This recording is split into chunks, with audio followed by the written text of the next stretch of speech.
Sudah gabung kah? Nah, halo, Budian. Selamat siang. Selamat siang. Jelas terdengar suara saya, Budian? Dengar, dengar, dengar. Dengar, Mbak. Ah, baik. Baik, Bu. Langsung aja, Bu. Kita masuk ke topik mengenai human trafficking ini. Ya. Eh, Kalau dari human trafficking itu sendiri, apa sih yang dimaksud dengan human trafficking itu sendiri, Bu Dian?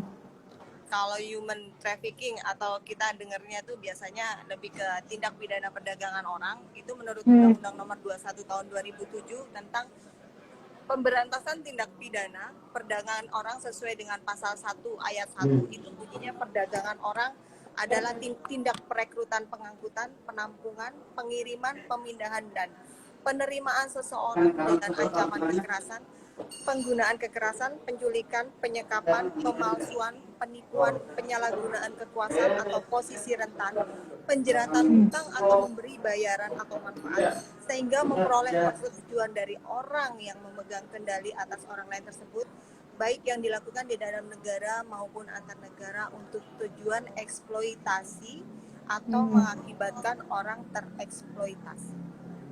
Oke, jadi dari human trafficking ini atau bisa dikenal dengan perdagangan orang ya, Budian ya. Berarti ini Alias merupakan tereksploitasi juga, Mbak. Jadi perdagangan orang yang eh, tereksploitasi. oh, jadi perdagangan orang yang tereksploitasi dari oknum tertentu ya, Budian ya. Baik, kalau misalkan dari perdagangan orang ini, Bu, apa sih target utama yang mereka lakukan itu dari dari kejahatan yang dilakukan itu, Bu? Biasanya targetnya ya biasanya orang. Terus maksudnya targetnya gimana nih, Mbak? Target target dari oknum yang melakukan human trafficking itu. Ya Tujuannya pastinya kan apa, Bu? untuk mencari keuntungan dengan dia mengeksploitasi orang karena Hmm. kepentingan pribadi atau golongan tertentu yang akhirnya merugikan orang lain. Baik. Kalau untuk dari segi hukumnya sendiri, Bu, buat para pelaku itu ada jeratan hukumnya seperti apa, Ada, Bu? Mbak. Kalau jeratan hukumnya pasti ada lah. Dengan adanya aturan pasti ada jeratan hukumnya kan gitu Iya. ya. Hmm. Pasti akan diamankan lah oleh negara atau pemerintah Republik Indonesia ini. Oh gitu. Ada undang-undangnya nggak, Bu, yang untuk masalah pidananya ini? Ancaman seperti apakah hukumannya? Apakah ada denda yang diberikan ya Ada, kepada ada. para pelaku? Biar pelakunya ini kalau nonton ini biar jera aja, udah takut gitu loh, Bu. Jadi kalau ancaman itu di sini ada beberapa dari penjelasan di undang-undang itu, Mbak. Ancaman bagi subjek perseorangan itu seperti yang saya sebutkan tadi definisinya itu paling sedikit penjaranya 3 tahun, paling lama 15 Hmm. tahun. Sedangkan Oke. untuk pidana dendanya itu paling sedikit 120 juta dan paling Oke. banyak 600 juta. Itu untuk Hmm. beberapa kategori tereksploitasi yang ada ancaman hukuman yang berkaitan dengan eksploitasi. Tapi kalau sampai misalkan ada pembunuhan, itu bisa sampai ancamannya seumur hidup. Dan bahkan Oke. apabila itu berkaitan dengan anak-anak di bawah umur, itu ancamannya akan ditambah menjadi sepertiga dari ancaman sebelumnya, pidana sebelumnya. Oh gitu, Bu. Baik, kalau misalkan Bu, eksploitasi, kalau di dalam eh, di Indonesia ini kan banyak sekali ya, Bu, apalagi di pelosok ya, ya kita lihat dari media massa tuh pemberitaan seperti anak yang masih di bawah 15 tahun, Ya. tapi dipaksa menikah dengan apa namanya katakan yang sudah lanjut usia pasangannya. Itu bagaimana, Bu? Karena kebetulan ini ada teman-teman yang ada di IG Live yang menonton kita menanyakan tentang pernikahan dini. Apakah itu bagian dari human trafficking juga? Iya. Silakan, Ibu. Jadi kalau pernikahannya maksud tujuannya kemana? Kalau memang itu ada unsur berkaitan dengan hutang seperti definisi yang saya sampaikan tadi sesuai Hmm, dengan hmm, undang-undang, itu pasti kena sanksi pidana dan ada pidana dendanya, Mbak. Tapi kalau memang itu sudah ada persetujuan atau data dukung, misalkan dari pengadilan memang anak di bawah umur itu menikah dengan data dukung persetujuan misalkan dari pengadilan, itu boleh. Tapi kalau memang dilanggar, memang tujuannya untuk bayar hutang, paksaan, kepentingan salah satu pihak, itu bisa kena dari human trafficking ini, Mbak. Oh gitu. Jadi kalau yang perlu ya mungkin banyak yang belum mengetahui mengenai aturan yang ada tentang contoh yang tadi saya tanyakan mengenai pernikahan dini yang banyak terjadi di pelosok-pelosok ya, Budian. Mungkin apa minimnya pengetahuan bahwa katakan pernikahan dini itu dilakukan atas dasar hutang piutang. Nah, itu kan bagian dari human trafficking ya, Bu ya. Iya. Nah, itu bagaimana untuk terinformasikan bahwa apa yang dilakukan pernikahan yang masih di bawah usia itu menjadi suatu kasus human trafficking agar tidak dilakukan oleh para masyarakat yang ada di pelosok, Bu. Apa yang harus mereka ketahui? Berarti perlu adanya penyuluhan hukum. Dan itu fungsinya tugas penyuluh untuk menyampaikan informasi produk hukum yang berlaku di Indonesia, salah satunya tentang Undang-Undang Nomor 21 Tahun 2007 tentang tindak pidana perdagangan orang. Ya seperti itu, Pak. Memang seperti yang saya lihat selama ini, kalau misalnya saya kunjungan ke kabupaten kota di daerah Jawa Timur, itu memang banyak sekali warga masyarakat yang hal-hal yang sekiranya itu kebiasaan tapi ternyata salah di mata hukum dan mereka dekat sekali dengan yang namanya ranah hukum seperti itu. Salah satunya tindak pidana perdagangan orang. Kelihatannya hanya dinikahkan gitu kan. Menikah menurut unsur agama memang itu sesuatu yang harus disegerakan. Tapi kalau tidak memenuhi dengan standar atau persyaratan umur atau kategori yang memang harus ditentukan oleh hukum, itu akan menjadi ranah hukum seperti itu. Oh, baik. Berarti memang semua rekan-rekan penyuluh hukum yang dimiliki Kementerian Hukum dan HAM harus bisa nih harus memberikan bergerak ya, Bu ya. Harus punya inisiatif bagaimana caranya kita bikin jaringan kepada seluruh leading sektor yang ada di mana kita tinggal, itu paling tidak menyebarkan lah informasi yang kita tahu terutama tentang produk hukum yang berlaku di Indonesia. Jadi kita semua pasti akan jadi taat hukum, minim sekali dengan yang namanya tingkat kejahatan dan kriminal. Iya, baik. Betul. Jadi buat perhatian kepada seluruh penyuluh hukum dimanapun di Indonesia ini berada, supaya kiranya mau memberikan penyuluhan hukum mengenai salah satu contoh adalah mengenai human trafficking ini ya, Bu ya. Biar mereka menyadari bahwa mungkin paradigma mereka yang seperti Ibu sampaikan tadi kasusnya di Jawa Timur adalah suatu hal yang biasa. Tapi ternyata ada loh, itu bukan hal yang biasa. Ada aturan atau ada hukum yang mengatur soal itu. Seperti itu ya, Bu Dian ya? Iya, betul. Baik, Bu ada pertanyaan lagi nih, Bu. Silakan. Bagaimana jika pengangkatan anak melalui bidan atau orang tua secara langsung tanpa ada dokumen resmi? Apakah itu termasuk human trafficking, Ibu? Silakan. Jadi kan kalau misalkan kita kembalikan lagi, human trafficking itu perdagangan orang. Kalau memang mau mengangkat anak, itu kita lihat dulu prosedurnya jelas harus melalui proses pengadilan. Kalau hanya melalui bidan atau itu sama aja nanti bisa masuk ke ranah Undang-Undang Nomor 21 Tahun 2007 tentang tindak pidana perdagangan orang. Karena kan kita mesti tahu tujuannya seperti apa, background keluarga yang akan mengangkat seperti apa kemampuannya, kan seperti itu. Karena anak itu adalah masa depan bukan buat orang tua saja, tapi untuk negara juga. Seperti itu. Jadi memang harus betul-betul secara dokumen otentiknya jelas. Seperti itu. Iya. Kalau melihat kondisi banyak sekali ya Bu di Indonesia ini kasus dari human trafficking.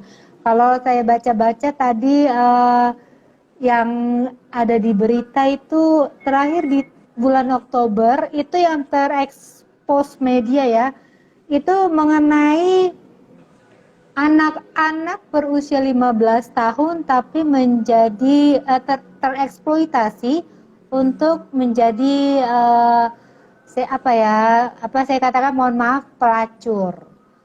Nah, itu bagaimana Bu tanggapan Ibu kalau dengan kasus seperti itu Bu Dian?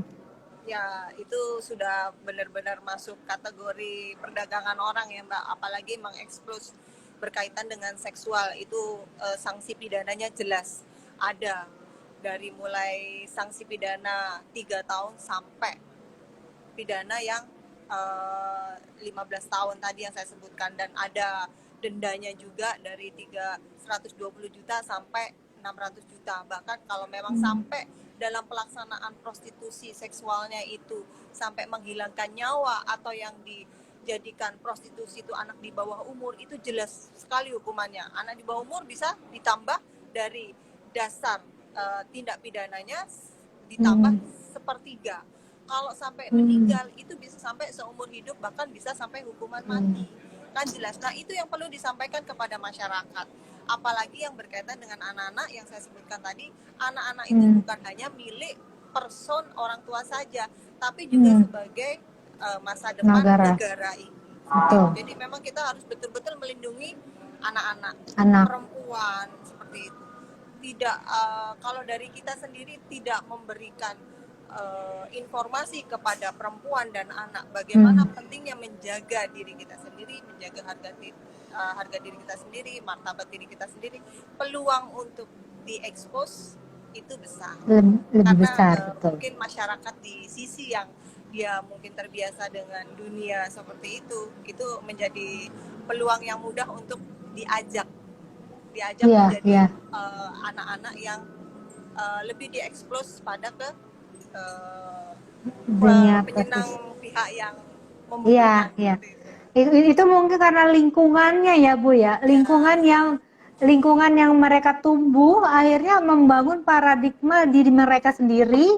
Oh, ini boleh dilakukan, oh ini biasa saja dilakukan.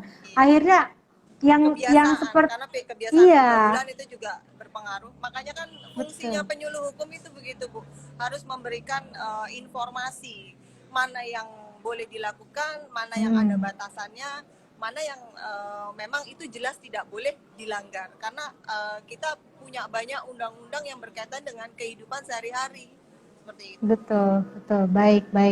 Ya, menarik juga nih Bu mengenai eksploitasi human trafficking ini. Baik, kemudian majang-majang foto aja yang sekiranya akan membuat netizen menjadi tertarik dari hal yang negatif, itu juga bisa masuk dalam perdagangan orang ternyata, begitu saya baca. Oh ya, benar. Ternyata bukan cuma di fisik aja kita serahkan ke orang terus dijual terus dibeli dipakai seperti itu, ternyata begitu gambar gitu kan, terus orang interest dia memberikan komen, itu kalau misal bisa masuk dalam jeratan di undang-undang trafficking itu. Oh, itu termasuk juga ya Bu Dian ya? Karena kan orang tertarik menghubungi, itu. Akhirnya ada negosiasi, setuju. Nah, itu Mbak, itu udah unsur seperti itu. Dan itu dianggap oleh masyarakat yang tidak memahami lebih lanjut itu hal biasa. Terutama anak-anak. Ya itu Mbak, ujung-ujungnya karena mereka butuh kebutuhan dari segi finansial, bisa jadi dari perhatian kan seperti itu. Jadi sangat kompleks sebenarnya ya Bu Dian permasalahan yang terjadi dalam human trafficking ini ya. Baik dia sebagai korban maupun pelakunya bisa membaca situasi si calon korbannya sendiri, begitu ya Bu ya. Bahkan bisa jadi korban juga bisa jadi pelaku. Oh gitu. Begitu ya Bu ya. Oke. Akhirnya dia paham perjalanannya, dia jadi pelaku juga. Oke, ya benar. Memang aduh ngeri banget. Baik, kalau ini Bu Dian, kalau misalkan tadi bicara mengenai pelaku yang melakukan tindakan pidana perdagangan orang sudah Ibu jelaskan tadi hukumannya dan dendanya. Lalu bagaimana Bu dengan korban sendiri? Apa yang negara bisa berikan bagi mereka yang menjadi korban? Ya, ini tadi malam juga saya sudah kalau untuk korban sendiri itu pemerintah juga sudah memberikan perhatian besar terhadap penderita korban. Jadi sebagai akibat tindak pidana perdagangan orang yang dalam bentuk restitusi yang harus diberikan oleh pelaku tindak pidana perdagangan sebagai ganti kerugian bagi orang dan mengatur juga hak korban atas rehabilitasi secara medis dan sosial. Jadi pemulangan kayak misalkan ada TKW yang dia ngerasa sudah dilecehkan atau sudah masuk dalam kategori trafficking, itu juga dari segi pemulangan sampai ke rumahnya atau sampai penderitaan fisik, psikis, sosial akibat tindakan ini, pemerintah sudah memberikan arahan-arahan seperti itu, Mbak. Jadi terbackup. Korban, saksi itu dilindungi juga di Undang-Undang Trafficking.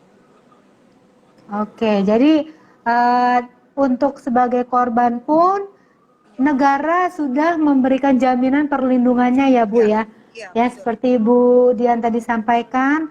Jadi kalaupun sebagai korban, janganlah segan-segan untuk melaporkan, begitu ya Bu ya. Betul. Jadi saya kadang suka bertanya gini, contoh yang terakhir lah Bu, yang ada seleb yang menjadi terjadi prostitusi. Tapi kenapa yang sering diekspos itu kenapa yang menjadi perempuannya? Tapi kenapa si hidung belang itu tidak terekspos ya Bu? Itu ya, kenapa ya Bu ya? Karena kan objeknya itu tidak adil. Nah, itu Mbak. Tapi kan kenyataannya memang seperti itu. Karena memang yang lebih nyata tertangkap dan lebih nyata untuk dijadikan sebagai bukti objek itu sendiri kan. Iya kan, kalau yang misalkan yang memakai kan kadang-kadang dia bisa mengalihkan buktinya, tapi kalau sudah ke objeknya sulit karena kan buktinya pasti banyak gitu. Ada buktinya transaksi. Ya itu yang sulit untuk dihilangkan seperti itu. Ya, jadi kita sebagai kaum perempuan harus sama-sama bisa menjaga diri kita masing-masing ya Bu ya. Hati-hati lebih utamanya lebih ke hati-hati bergaul, hati-hati berucap, sopan santun ya dalam berpakaian kan gitu. Dalam pergaulan sih yang utamanya Mbak. Kan dimana kita kalau dilihat baik, disitulah peran teman di samping kita. Kalau temannya baik katanya insya Allah identitas kita juga baik. Baik Bu, kemudian ada lagi pertanyaan nih Bu. Kalau ada warga negara Indonesia yang kena kasus human trafficking, kemana harus meminta bantuannya? Lalu bagaimana caranya? Ya, kalau memang ada warga negara kita, tapi dia ada di luar negeri, itu bisa meminta juga kepada pemerintah di Republik Negara Indonesia kita, Mbak. Jadi tetap di Undang-Undang Trafficking itu tercover untuk masalah tersebut. Itu ada di pasal itu ada di pasal 4. Oh, baik. Ada di pasal 4. Jadi jelas mulai dari 120 sampai 600 juta, masa hukumannya juga masa pidananya dari 3 tahun sampai 15 tahun. Kalau untuk dendanya tetap sama 120 juta sampai 600 juta. Baik, jadi tetap melaporkan kepada tentu saja untuk masalah WNI yang kena kasus human trafficking, ya, yang di luar negeri bisa datang ke pemerintahan Indonesia yang ada di sana ya Bu ya, di kedutaan besarnya ya Bu ya. Dan kita sudah cukup jelas untuk aturan human trafficking di Indonesia, seperti yang sudah disampaikan tadi Bu Dian mengenai denda serta hukuman yang berlaku di Undang-Undang Indonesia. Kemudian, ini ada lagi Bu, bagaimana upaya menyikapi masalah human trafficking dan smuggling yang mulai mengglobal? Ya, berarti hubungannya sama ini ya, media sosial ya? Iya Bu. Iya. Ya itu mesti cermat Mbak, hati-hati dalam memakai dunia media sosial seperti itu, karena dari situ juga dengan banyaknya komen-komen yang seperti itu juga kan memicu kita untuk menanggapi, menyikapi. Kalau dari kitanya sendiri tidak bisa memilah-milah, ya kita akan terbawa arus, kita akan terbawa dengan hal-hal yang seharusnya tidak kita lakukan, dan itu bisa menjadi jeratan hukum. Seperti itu sih dari saya. Baik Ibu. Baik, ini pertanyaannya berbagai macam pertanyaan Bu. Banyak Ya, ya. kemudian karena ini topiknya menarik Bu. Saya juga pas baca Alhamdulillah. menarik ini topiknya, dan banyak para Lebih ini ya, teman-teman. kaitannya lebih objeknya ke perempuan dan anak ya. Betul, betul Bu. Makanya karena kita sebagai perempuan juga ngerasa, waduh ini memang harus patut kita ketahui. Makanya aku bilang, kalau dari banyak kasus yang ada di Indonesia, seperti contoh yang tadi saya sampaikan Bu, memang yang terekspos itu adalah perempuan. Dan anak. Makanya dan anak-anak, dan makanya oleh sebab itu eh, berharap sekali dengan teman-teman penyuluh hukum, Kementerian Hukum dan HAM ini boleh bergerak dari Sabang hingga Merauke, Iya, memberikan penyuluhan betul. mengenai hukum bagi seluruh rakyat Indonesia, dengan harapan ya tentu aja kita maju dalam pembangunan, tapi maju juga dalam pemikiran, begitu ya Bu Dian ya. Iya, betul. Jadi kan di mana kita berada, apabila memang itu daerahnya tidak banyak melanggar hukum, itu berarti intelektual dari sekitar sudah meningkat, kan seperti itu. Betul kan? Tapi kalau orang Betul, pemahaman betul. secara hukumnya rendah, banyak melakukan kriminalitas, berarti Hmm. kita yang sudah punya kelebihan ilmu itu tidak peduli, dianggapnya seperti itu. Nah, Hmm. ini tugas tugas saya sih pribadi. Saya sebagai pribadi, Semuanya sebagai Bu, iya, sebenarnya tidak hanya untuk penyuluh hukum, tapi iya, semuanya kita semuanya. peduli juga untuk Betul, betul. memberikan penjelasan.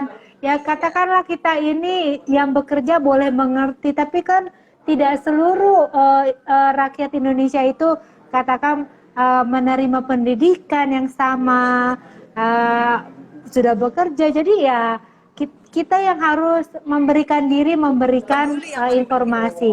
Betul Bu, peduli. Dan yang saya harus Mantap. sampaikan nih kepada teman-teman adalah apa?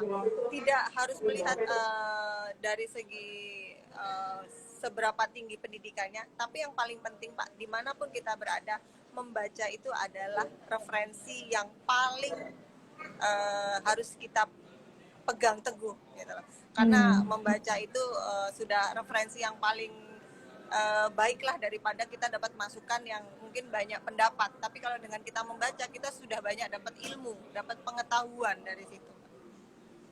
Dengan Betul. membaca Sepakat. kita tahu gitu kan, oh ada perubahan ini, oh ada kebaikan ini, oh ada larangan seperti ini. Salah satunya saya tekankan kepada semua teman-teman, baik dari adik-adik, bapak-bapak, ibu-ibu, yang muda atau yang tua, ada baiknya membaca undang-undang yang memang ada di Indonesia yang berkaitan dengan kehidupan sehari-hari untuk kita. Itu sih Mbak. Ya, biar kita juga melek hukum ya, Bu Dian ya. Penyuluhan hukum kan Baik. tidak harus ke tatap muka, tapi dengan membaca kita memberitahu dibaca nih ada undang-undang trafficking, itu sudah salah satu bentuk penyebaran penyuluhan hukum tidak langsung. Baik. Baik Bu Dian, terima kasih sekali loh Bu untuk obrolan kita kali ini mengenai tindak pidana perdagangan orang. Memang tidak bisa dipungkiri hingga saat ini juga kasus-kasus seperti ini masih banyak terjadi di Indonesia ya Bu. Ya harapan kita bersama semoga kalau seperti Ibu sampaikan tadi, kalau di suatu wilayah tindakan kriminalnya rendah, berarti pengetahuan hukum di suatu daerah itu sudah berhasil. Namun berbalik, kalau di suatu daerah tindakan kriminalnya tinggi, berarti pengetahuan mengenai hukum itu di suatu daerah tersebut adalah rendah. Dan harapan kita semua adalah dari Sabang hingga Merauke rakyat Indonesia menyadari dan melek mengenai hukum, terlebih mengenai human trafficking ini ya Bu ya, yang banyak yang menjadi korban adalah kaum perempuan dan juga anak-anak. Begitu. Baik, kemudian ini banyak yang memberikan jempol bagi Ibu. Luar biasa. Luar biasa Bu Dian. Baik rekan-rekan semuanya, terima kasih yang sudah join menyimak IG Live Obras Hukum pada kesempatan hari ini, dan narasumber kami Bu Dian Megawati dari Kantor Wilayah Kementerian Hukum dan HAM Jawa Timur, penyuluh hukum. Ibu sukses terus dan jaga kesehatan. Saya mohon maaf Terlebih ada kekeliruan. tidak apa-apa Bu, biasa Bu, kalau misalkan kita setiap mau ada obras hukum selalu ada kendali yang tidak disangka-sangka. Baik, Bu Dian, sehat terus, sukses terus, jaga kesehatan Bu Dian ya. Siap ya. Siap. Baik rekan-rekan semua, itulah akhir dari obras hukum pada kali ini. Sampai jumpa lagi di lain kesempatan. Salam pembelajar. Sampai ketemu Bu Dian.